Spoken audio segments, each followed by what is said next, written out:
أعوذ بالله السميع العليم من الشيطان الرجيم بسم الله الرحمن الرحيم والصلاة والسلام على رسول الله رب اشرح لي صدري ويسر لي أمري واحلل عقدة من لساني يفقهوا قولي وبعد.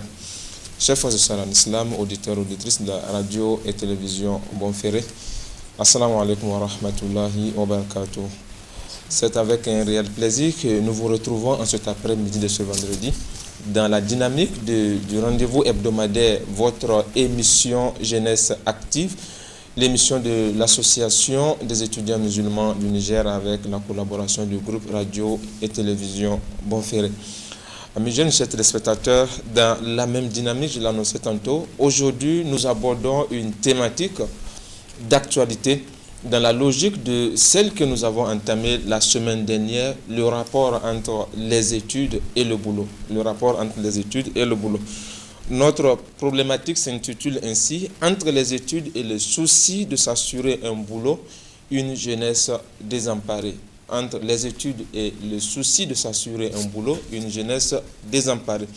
Il sera question à travers cette problématique de nous interroger sur l'importance des études aujourd'hui dans notre société pour les jeunes, le sens et la finalité que les jeunes d'aujourd'hui donnent aux études. En d'autres termes, est-ce que les études aujourd'hui conditionnent un bon boulot dans ce monde de matérialisme?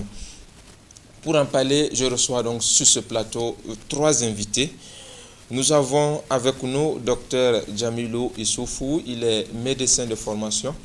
Il est aussi membre du conseil consultatif national de l'association des étudiants musulmans du Niger. Jamilou, salam alaikum. Alaikum salam wa rahmatullahi wa barakatuh. Merci d'être là. Vous retrouvez finalement le plateau de Jeunesse Active. Exactement, c'est un plaisir partagé. Les téléspectateurs seront vous reconnaître certainement. Notre deuxième invité, nous avons Gona Demaria Mohamed Bachir. Il n'est pas aussi à son premier passage. Bachir, je rappelle que vous êtes le chargé de communication du cabinet Ikra Orientation. Salam alaikum. Wa alaikum salam. Bonsoir et merci d'être là aussi. Merci. Notre troisième invité, nous avons avec nous une voix féminine. Nous avons notre sœur Abou Bakrin Mariam. Elle est étudiante en économie, c'est ça? Étudiante en finance à l'ESCOM. Madame, salam alaikum. Bonsoir et merci aussi d'être là. Merci d'avoir accepté notre invitation. Bien, chers téléspectateurs, vous aussi, vous avez la possibilité de participer en direct à cette émission. Écrivez-nous, envoyez-nous vos messages, vos contributions ou vos questions au 93 01 34 55 93 01 34 55 pour nous poser vos questions ou participer en direct à ce débat. Jamilou, je vais commencer avec vous. Voilà une problématique d'actualité. Vous êtes docteur, vous connaissez le monde des études, je veux dire. Alors là, la voix de ceux qui sont à côté, qui disent que les longues études aujourd'hui, comme on entend récurremment, les longues études aujourd'hui ne sont pas importantes. On a vu des gens qui ont étudié, qui sont à la traîne. Quel lien faites-vous entre les études et le monde du travail? Alhamdulillah wa kafa summa salatu wa salam ala habib Mustafa Mabad. Assalamu alaikum wa barakatuh.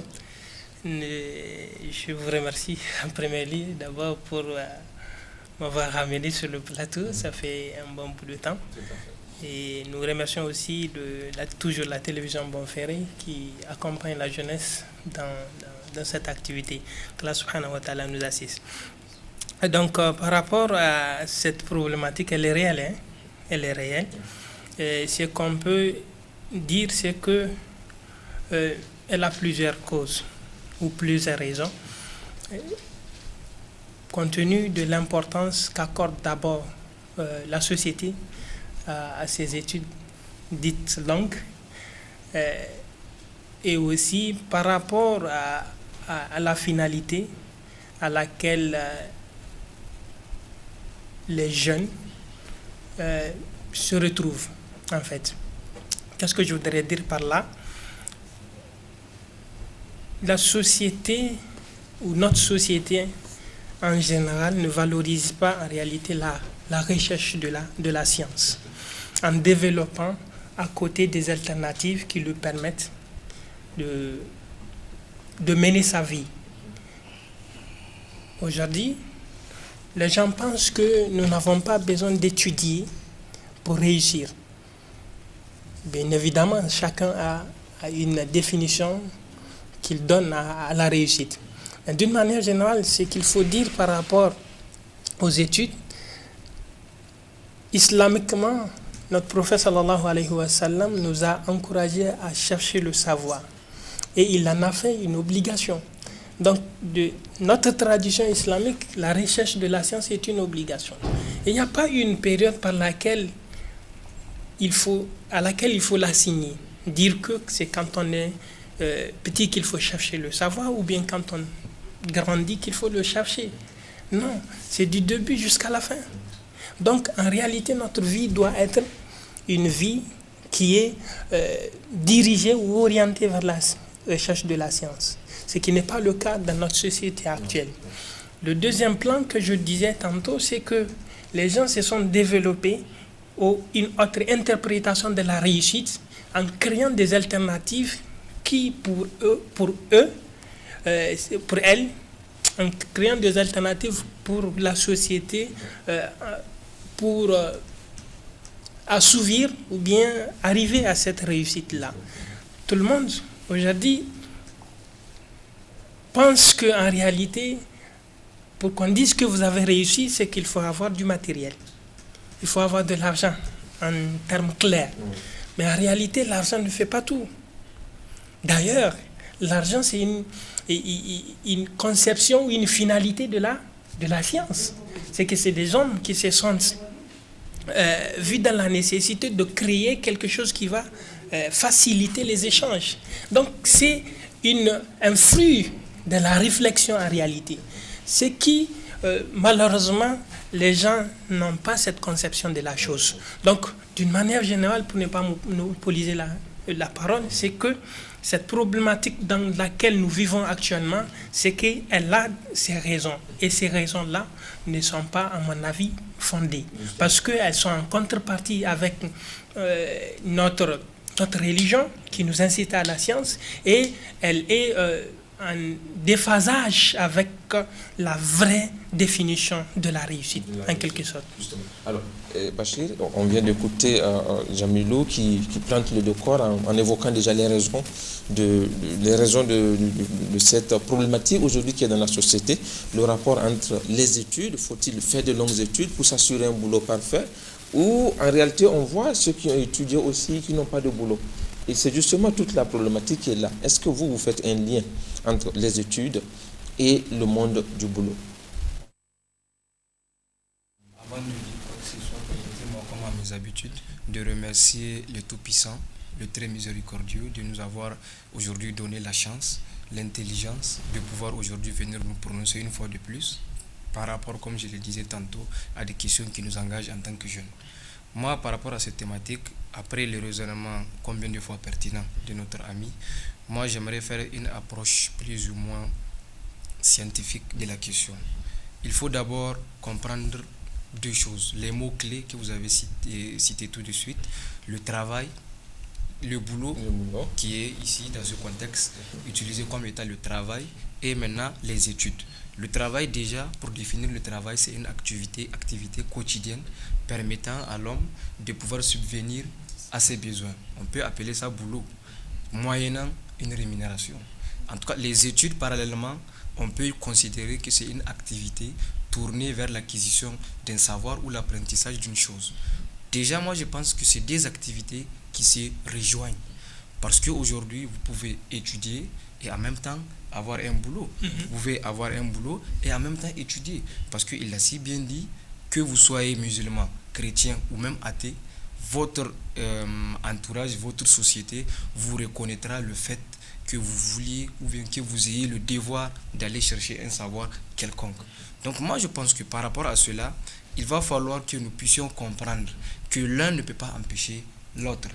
Mais qu'aujourd'hui, très malheureusement, dans notre pays, pour être précis, dans notre pays, il y a ce qu'on appelle un frein entre ces deux activités.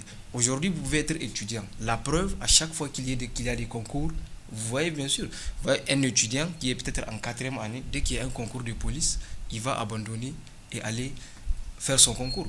Parce qu'il y a certaines charges, il y a certaines attentes de la société à son égard. Voyez-vous un peu? Ce qui fait qu'aujourd'hui, dans notre société, comme vous l'avez dit, je suis vraiment... c'est vraiment mélancolique de le dire, mais c'est la vérité. Aujourd'hui, dans notre pays, les études sont vraiment amorties par cette idée de trouver un boulot dans l'urgence. Parce qu'il y a les amis du voisin qui attendent de nous. Il y a les petits frères qui attendent de nous. Il y a les parents qui attendent de nous. Il y a même les amis qui attendent de nous. Donc, ce qui fait que, pour un peu donner goût au débat, je vais un peu m'arrêter là. Mais quand même, je dis bien, il y a une certaine pression sociale qui fait que les études n'ont pas la même valeur qu'ils doivent avoir ou bien qu'ils avaient dans le temps. Oui. D'accord. Bachir, merci bien. Le temps de rappeler à nos téléspectateurs, vous êtes à Jeunesse Active. Aujourd'hui, nous parlons de la problématique des études et le rapport avec le travail, le monde donc du boulot. Alors, Mariam, je reviens à vous. On a écouté les deux intervenants qui ont précédé. Alors, il fait le lien avec l'islam qui nous encourage à la recherche du savoir. Il pose une problématique aujourd'hui qui est d'actualité dans notre société, le désamour des jeunes en majorité à l'égard des études parce qu'on est pressé tout de suite de se faire un boulot. Alors toi, quelle est ta lecture aussi sur cette question? Merci beaucoup. Je remercie le Tout-Puissant qui m'a permis de voir ce jour et d'être ici, précisément à Bonferré. Et je remercie également à Bonferré de m'avoir invité. Tout d'abord, moi, je suis d'accord avec lui. Je suis d'accord que le savoir, c'est une obligation. Tout comme lui, je suis d'accord aussi du fait que c'est une actualité. C'est devenu une obligation pour nous de chercher du travail. Mais, comme un adage m'a dit, le fleuve est immense, mais il veut toujours s'élargir. Donc, le savoir, il n'y a pas petit savoir. Il faut toujours augmenter son savoir. Tu veux faire une activité, tu veux travailler, mais il te faut du savoir. Et si par exemple, je souhaite entreprendre, il faut le savoir pour savoir gérer.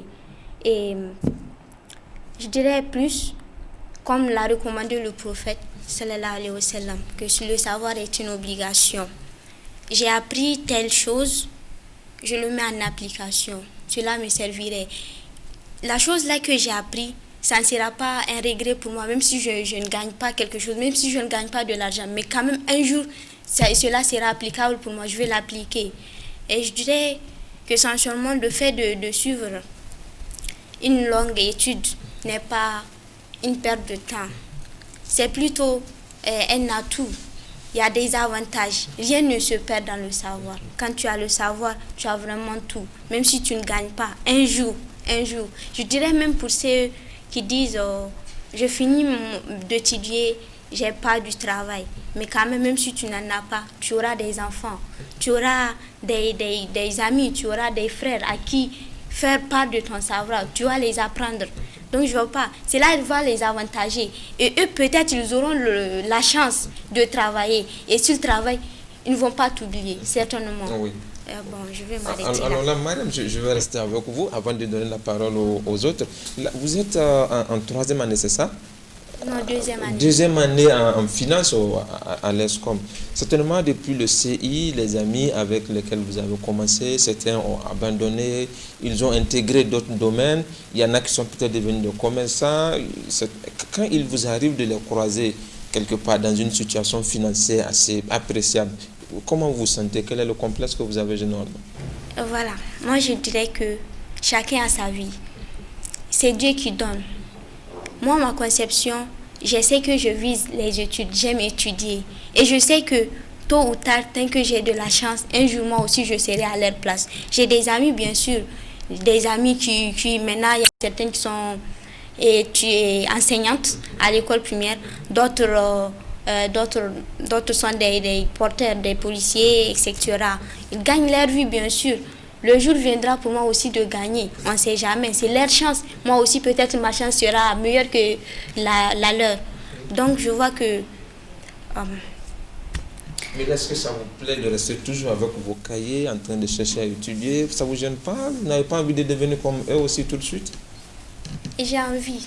Et j'ai envie de cela chaque jour. Et c'est même cela qui me pousse à toujours étudier. Puisque, comme je l'ai dit, la chance, ça suit d'abord. C'est l'espoir, le travail. Après la chance. Tant que tu as l'espoir et tant que tu te donnes à travailler, un jour, Inch'Allah, Bismillah ta'ala, tu vas réussir. Et je ne regrette pas cela. Je vois que vraiment, ils se sentent bien. Et oui, des fois, je me mets dans mon coin, je pleure. Je dis, un tel gagne bien sa vie. Moi, jusque-là, j'étudie. Mais bon, c'est leur vie comme ça. C'est Dieu qui a fait qu'ils sont bien. Et moi aussi, mon tour viendra. Ça vous plaît d'étudier, c'est toujours bon. Vous visez un objectif. Oui. D'accord. Étudier. D'accord, madame. Merci. Merci pour... c'est une révélation, peut-être, on va le dire. Alors, Jamilou, je reviens avec vous. Amis jeunes, vous qui nous suivez, vous êtes à Jeunesse Active. Envoyez-nous vos questions ou vos contributions pour participer à ce débat. 93 01 34 55 93 01 34 55. Jamilou, je vous pose tous une question. Supposons qu'il y a quelqu'un, vous entendez quelque part dans la rue, c'est fréquent d'ailleurs, les études aujourd'hui, c'est une perte de temps. On a vu des gens qui ont étudié, qui ont des doctorats, qui ont des masters, ils sont en train de chômer. Moi, j'ai eu quelqu'un qui me l'a dit, parmi les élèves. Quelle réponse appropriée donnerez-vous à un tel propos, par exemple? Ok, merci. Je m'attendais à cette question, en tout cas dans ce débat. Et je pense que c'est le lieu approprié pour... moi, j'ai eu la chance de faire ces longues études-là, comme on le dit. Et je pense, en tout cas personnellement, je ne le regrette pas.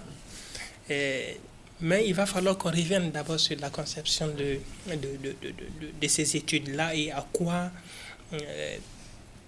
quelle est la finalité de ces études-là. Je pense que c'est ça qui est important. Ce qu'il faut comprendre, c'est que Dieu a créé les êtres humains, chacun avec ses intelligences. Okay? Et il a fait en sorte que la science nous permet d'enrichir notre capital d'intelligence. C'est ce qui...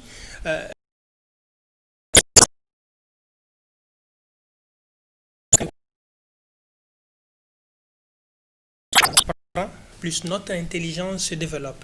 Donc, en étant à l'école, en étudiant, c'est que, en réalité, c'est que c'est pas une perte de temps. C'est pas une perte de temps. Parce qu'on est en train d'enrichir, d'améliorer ce capital initial que Dieu nous a donné au tout début. Donc, chaque temps que nous passons réellement à étudier, parce que c'est ça aussi la question, je pense qu'il faut qu'on revienne là-dessus. C'est d'abord la nature de ces études-là, ok? Ou la façon par laquelle nous arrivons à acquérir ce savoir-là. C'est ça qui est important. Mais tant que réellement un temps est mis pour acquérir un savoir, c'est qu'il ne sera jamais perdu. Parce que vous êtes en train d'améliorer ce qui est le plus important au niveau de l'être humain. C'est ça qui donne le privilège entre nous-mêmes. Parce que imaginez, juste je raconte cette anecdote. Au moment de la création du premier homme, Adam alayhi salam, vous voyez, Allah subhanahu wa ta'ala a dit qu'il va le créer. Alors qu'il y a d'autres créatures bien avant lui. Mais en le créant, c'est qu'il lui a donné un plus. Et ce plus-là, c'est quoi? C'est la science. Et c'est ça qui a fait en sorte qu'il a eu le privilège sur les autres. Et ce n'est rien d'autre. Cette science-là, c'est de connaître des choses, connaître le mode de fonctionnement de ces choses-là, connaître comment fabriquer ces choses-là. Et ça, c'est ça qu'on appelle la science. C'est ça qu'on appelle le savoir. Justement. Donc, vous voyez, en réalité, chaque jour que vous passez pour acquérir en plus, pour enrichir votre cerveau, n'est pas une perte de temps. N'est pas une perte de temps. Mais à quoi les gens assimilent en quoi les gens assimilent les longues études avec la perte de temps? C'est par rapport à la finalité qui, comme je l'ai dit, c'est relatif, c'est toujours relatif. Et elle a bien dit, c'est que nous n'avons pas le même mode, la même finalité de vie. Chacun aura sa vie que Dieu lui a prescrite, prédestinée. Ce que vous dites, c'est tellement intéressant.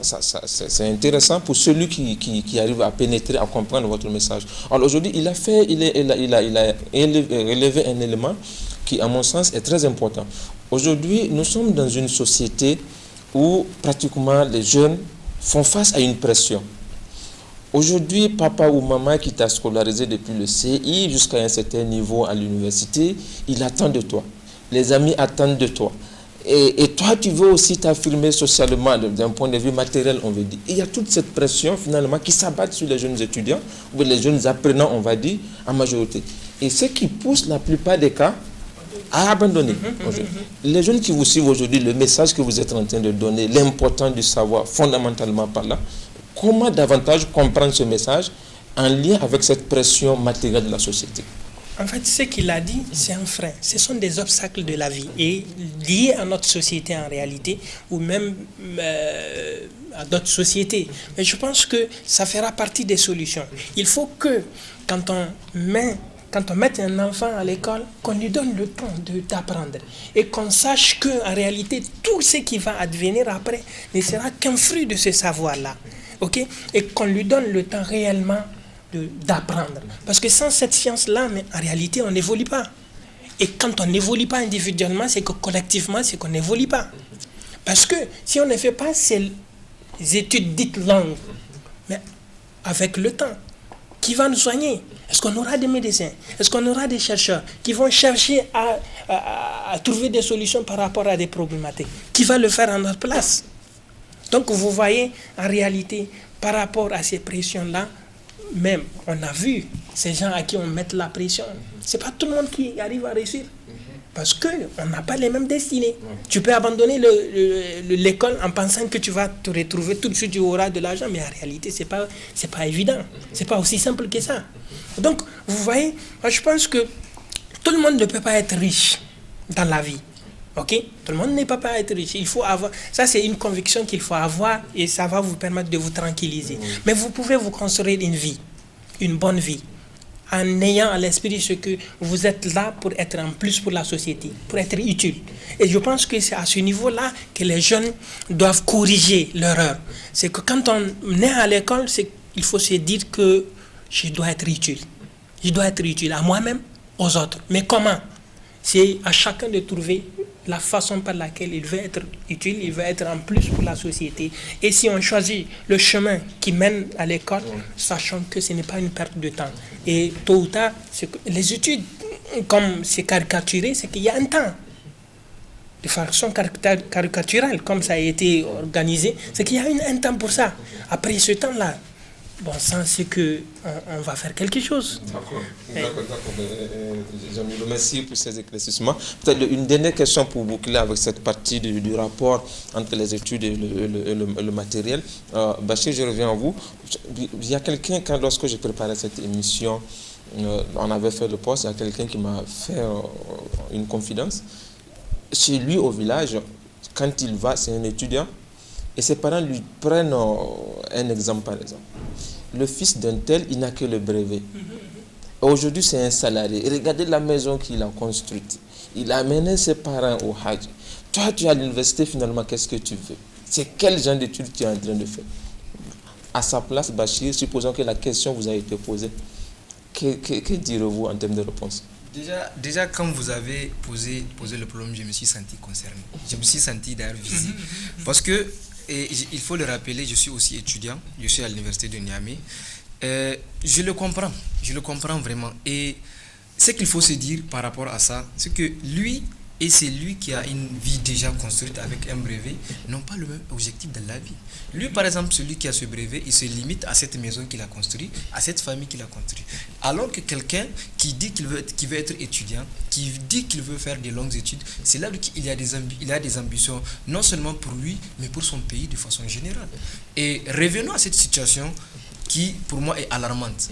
Il faudrait très nécessairement, à mon avis, qu'on fasse un mémorandum pour faire le constat pendant ces 10 années, de 2010 à aujourd'hui, qu'on puisse essayer de voir combien d'étudiants sont rentrés dans nos universités publiques.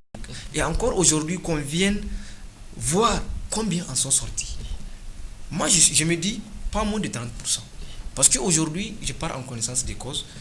Juste une parenthèse, des étudiants qui sont en droit, depuis 2010, on n'a pas formé une promotion en Master 2. C'est-à-dire de la première année au Master 2, depuis 2011. Et c'est lié à quoi, les conditions? C'est lié, moi j'ai dit, c'est lié à une certaine insouciance dans la gestion ou bien dans l'organisation des enseignements supérieurs. Et encore, j'ai dit ça, c'est en train d'avoir des répercussions, c'est pourquoi c'est alarmant. Aujourd'hui, il faut le savoir, il y a encore des Nigériens. Je ne sais pas si c'est en Nigeria, en tout cas, c'est en cours. Il y a encore des Nigériens qui n'ont pas eu ce droit de pouvoir s'inscrire après le bac à l'université. Pour vous dire que c'est normal que des jeunes disent que ah non, moi je ne vais pas continuer des études, c'est inutile, ça n'a aucun sens et tout ce qui s'ensuit. Voyez-vous un peu, si aujourd'hui avec son bac on ne peut pas s'inscrire dans une université, ou même si on s'inscrit, on n'est pas sûr d'avoir au moins le premier diplôme ou bien même de passer le tronc commun. Moi je pense que ces jeunes-là, nous qui disons que c'est une perte de temps, nous qui disons que voilà, vaut mieux aller se chercher, encore bien qu'on est jeune, avant de vieillir ou bien avant de perdre certaines facultés, d'aller se chercher, se construire une vie au lieu de rester toujours à s'entasser les uns sur les autres. Et quelqu'un le disait si bien, l'université ou bien les centres d'études, qu'ils soient professionnels ou publics, sont devenus finalement des centres de concentration. Les uns viennent et s'entassent sur les autres. Voyez-vous un peu. Donc moi je dis, ce raisonnement je le comprends et tout celui qui le dit, vraiment je le comprends parce que c'est une situation qui est là. Faites le constat, combien sont rentrés et combien en sont sortis. Mais maintenant, le plus grand nombre là qu'ils restent où ils sont. Allez-y voir les concours de garde. Un étudiant en droit qui est censé être un magistrat, qui est censé être un avocat, aujourd'hui se retrouve. Je ne minimise pas le boulot de la police, mais j'ai dit, pour quelqu'un qui a un bagage intellectuel aussi élevé, qu'il soit sur le plan juridique, qu'il soit sur le plan médical, a sa place, doit avoir sa place dans la société, doit avoir son utilité dans les différentes couches sociales. Mais aujourd'hui, il se trouve avec un sifflet à la main au coin d'une rue. Moi, je pense qu'il y a une certaine interférence dans les situations. La problématique en réalité, c'est qu'il faut peut-être comprendre, à mon sens, c'est justement, peut-être c'est la deuxième partie, est-ce que le diplôme conditionne ou bien assure réellement le boulot aujourd'hui dans le monde d'aujourd'hui? Moi, je peux déjà dire, avec cette situation du monde d'entrepreneuriat, dès que vous avez un boulot, vous avez des connaissances approfondies et précises sur un domaine, moi je pense que vous n'avez pas besoin d'être encore une charge pour l'État. Vous n'avez pas encore besoin d'être une charge pour quelqu'un d'autre. Vous pouvez déjà mettre tous ces savoirs accumulés parce que tout au long de votre formation, il y aura des stages, il y aura des connaissances que vous aurez à avoir, il y aura tout un monde relativement à votre secteur de connaissances qui va s'ouvrir à vous. Et vous pourriez tout de même créer une activité. Et aujourd'hui, c'est devenu une activité que finance même l'État, le monde de l'entrepreneuriat. Si vous êtes médecin et que vous avez participé à un monde qui est là, le monde de la médecine, vous avez un réseau, vous avez une connaissance des personnalités. Relativement à cette activité de médecine, vous pouvez créer ce qu'on appelle un cabinet. Et moi, je parle de ça pour un peu m'appuyer sur ce qu'on appelle l'intelligence du contexte, parce que ce n'est pas dans tous les pays que cela se passe. C'est uniquement peut-être dans notre pays ou dans les pays qui ont les mêmes situations que notre pays. Voyez-vous un peu? Donc moi, je pense qu'en tant que jeune, si vraiment on peut amener notre contribution à ce fléau, c'est de pouvoir faire une forte communication autour de cette situation que j'appelle l'entrepreneuriat et de pouvoir mettre une forte pression à travers les communications à ceux-là qui confectionnent, à ceux-là qui dirigent, à ceux-là qui coordonnent les activités ou bien qui coordonnent les secteurs de l'éducation pour qu'il y ait un peu plus de sérieux, pour qu'il y ait un peu plus de même mise d'implication personnelle de nos dirigeants dans la gestion de nos centres d'enseignement. D'accord, merci bien. Je rappelle à notre spectateur que vous avez la possibilité de participer à cette émission. Envoyez-nous vos messages, vos questions au 93 01 34 55. Nous parlons du rapport entre les études et le souci de s'assurer un boulot, une jeunesse désemparée. Je suis sur ce plateau avec Dr Jamilou Issoufou. Je rappelle qu'il est médecin de formation, il est aussi membre du Conseil consultatif national de l'AEMN. Nous avons aussi Gona Demaria Maman Bachir, il est le responsable communication du cabinet ICRA Orientation.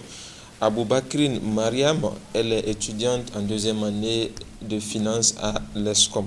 Madame, justement, au regard de tout ce que nous avons dit, on est d'accord que les études, c'est important. Il faut étudier. On converge pratiquement dans le même sens. Alors, pour un jeune aujourd'hui, quel est le sens ou l'importance qu'un jeune doit viser à travers ses études? Quel sens un jeune ou bien une finalité que le jeune peut donner à ses études aujourd'hui? Je dirais un sens positif, puisque on sait bien que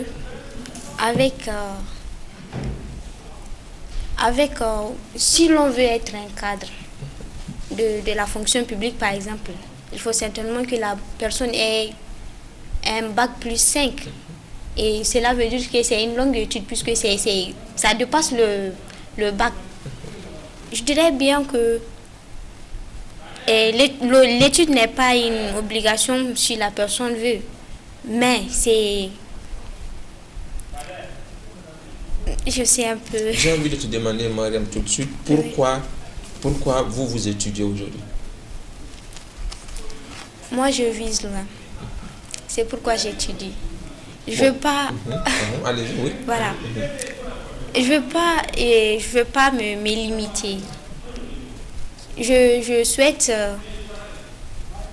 être vraiment dans la plus... Je souhaite être... Aller en haut, monter... merci. Et pour cela, il faut vraiment étudier. On dit, celui qui étudie ne regrette pas.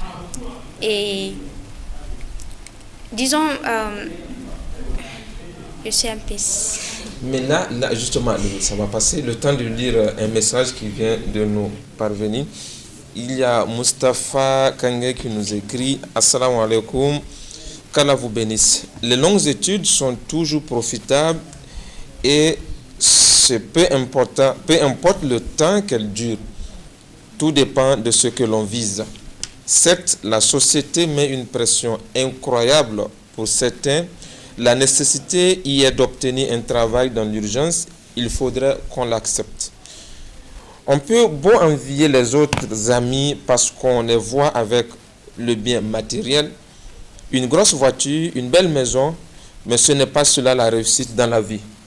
Que ceux qui ont fait ou font les longues études sachent qu'ils y gagneraient beaucoup et ce n'est rien qu'en étant utile à la société. Le savoir reste utile et restera utile.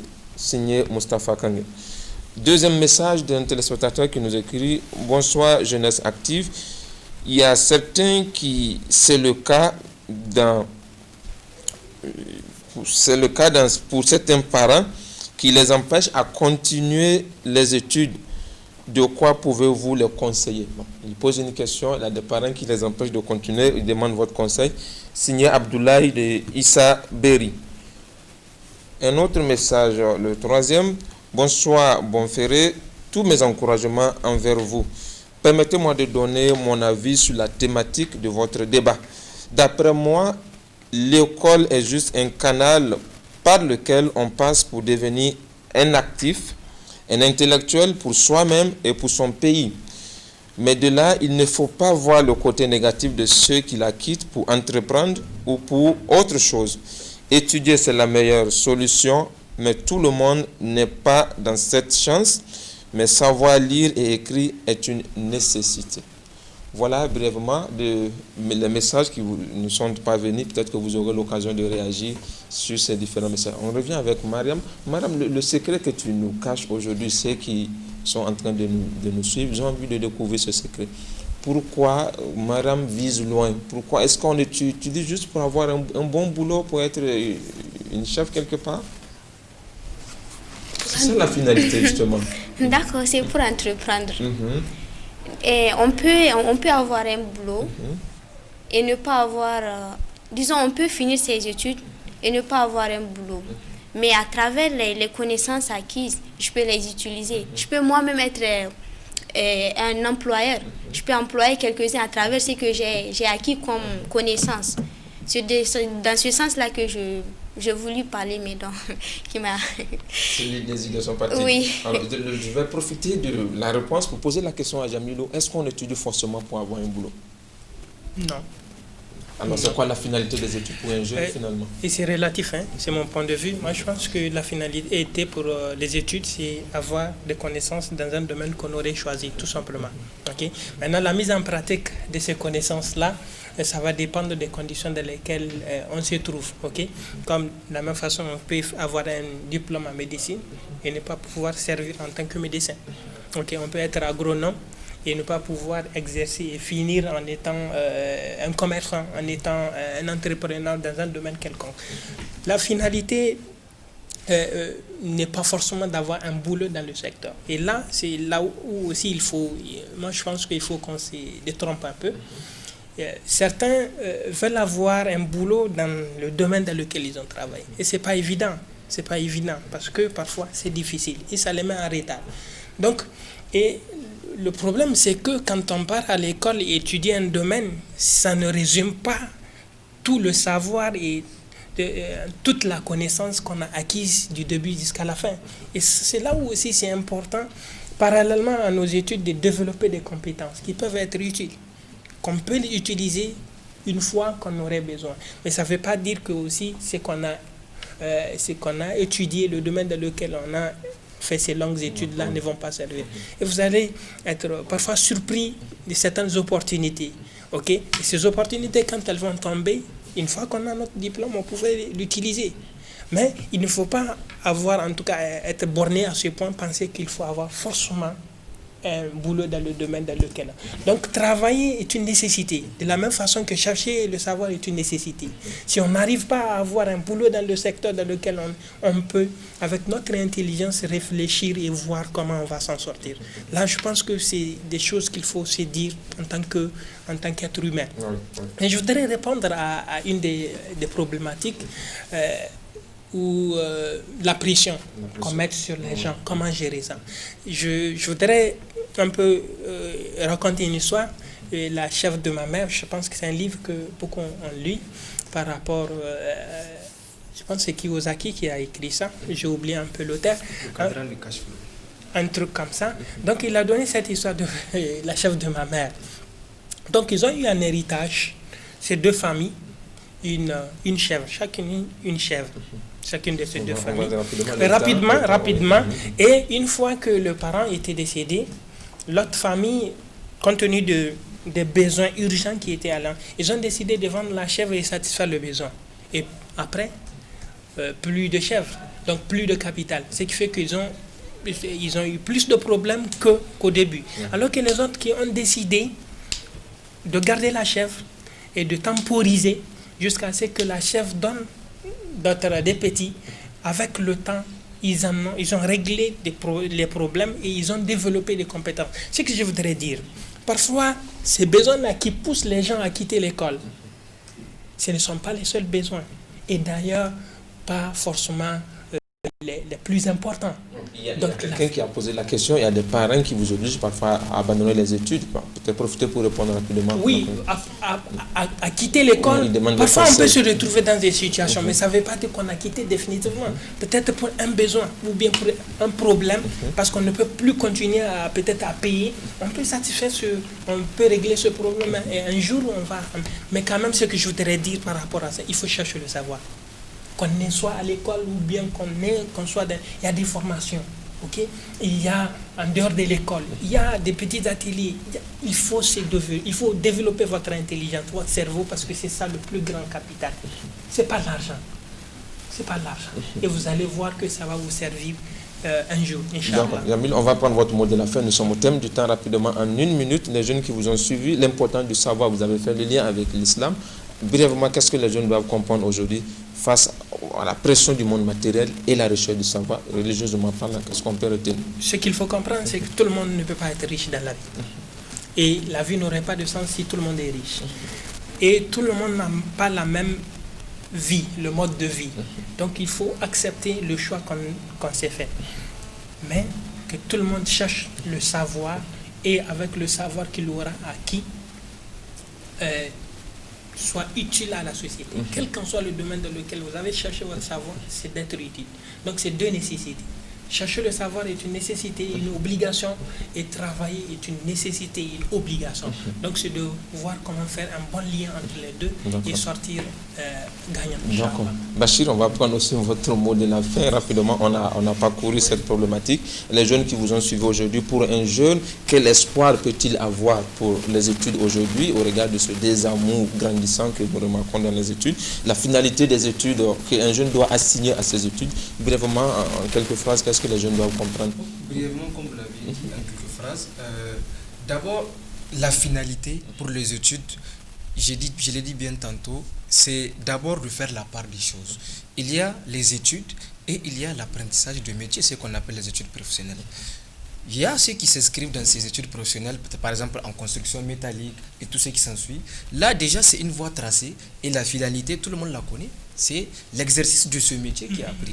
Et il y a encore les études qui, on vous donne un savoir de façon brute, l'enseignement général donc, que vous puissiez acquérir pour servir dans l'avenir. Maintenant, moi, j'ai dit, dans tous ces deux côtés, la finalité, c'est de pouvoir se tailler un profil et de pouvoir se rendre utile dans la société. Donc moi j'ai dit la finalité des études, quelle que soit la trajectoire qu'on se donne, moi je pense que cette finalité doit être celle de vous permettre de vous tailler un profil dans la société. Parce que je dis bien, il y a ceux qui travaillent pour eux-mêmes, pour se construire, et il y a ceux qui sont là à leur service, au service de leurs proches et au service de la nation.